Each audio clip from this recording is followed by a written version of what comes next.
You need a little bit of rudder trim to the left, huh? What's that? You need a little bit of rudder trim to the left. Okay. Captain Thomas Welch and First Officer Josef Thurner are flying a Boeing 767 from Bangkok, Thailand to Vienna, Austria. The flight is operated by Lauda Air, the brainchild of famed Austrian Formula One driver Niki Lauda.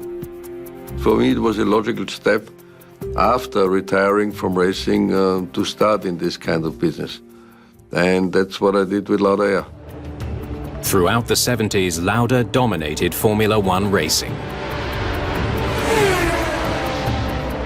Niki was the best driver in his days. Niki Lauda's Ferrari still in the lead.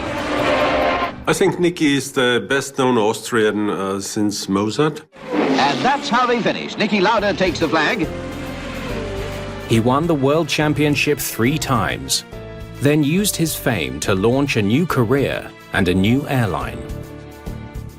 One of the main reasons was to give the passengers a different way of flying, better service, better food. The airplane had to look in a certain way.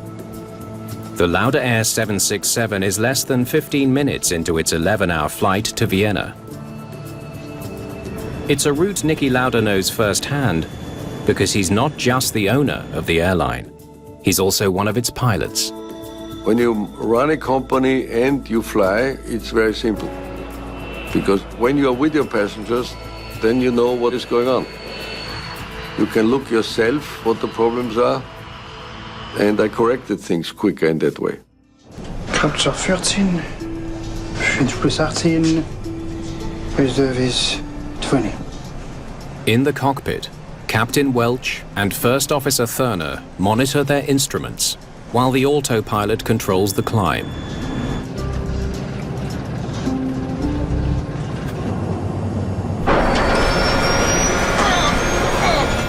Suddenly, the plane begins dropping from the sky. Christ!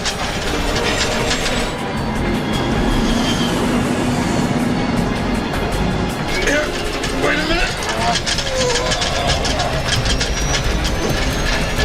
Oh, damn it. The pilots have lost control.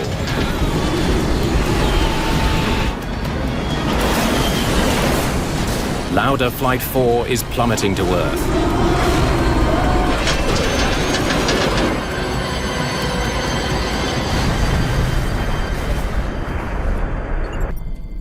The plane slams into a remote jungle, 110 miles northwest of Bangkok.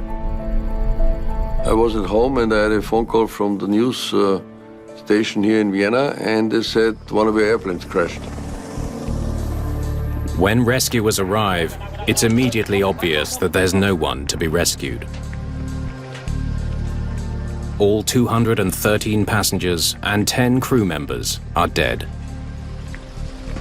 The airplane took off at 16:01 UTC. There was no fault or whatever reported from the pilots. The airplane flew about 20 to 25 minutes and then suddenly disappeared off the radar screen. So we have no indication whatsoever happened to the airplane. It's the first time a Boeing 767 has ever crashed.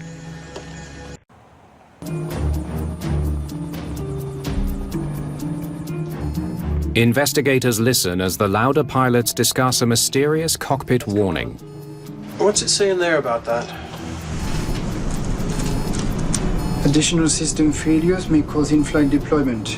Expect normal reverse operation after landing. Stop it for a second.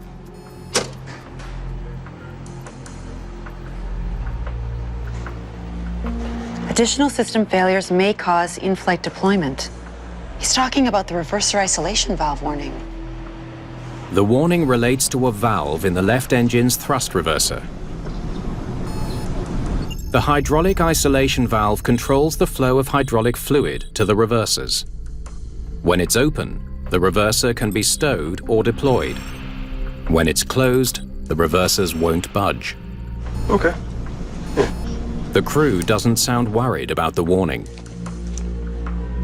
The reverse isolation warning that was presented to the crew was an abnormal but not emergency issue, and it didn't require any action by the crew other than to be advised that the thrust reverse might not be available on landing. Okay. They did the right thing. They read the checklist, and the checklist said you can continue the flight. Shall I ask the ground staff? No, it's probably moisture or something.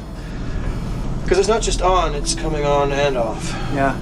It was a non-emergency issue, and they simply discussed it. You know, it doesn't really, well, it's just an advisory thing. To make sure that they felt comfortable that it was not something that was going to interfere with the flight. I don't, it could be some moisture in there or something. Grabschau 14, 5 plus 18, reserve is 20. For 5 minutes, nothing happens. Then,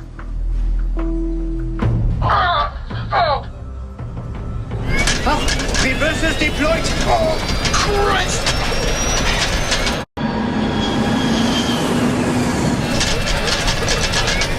Yeah, wait a minute.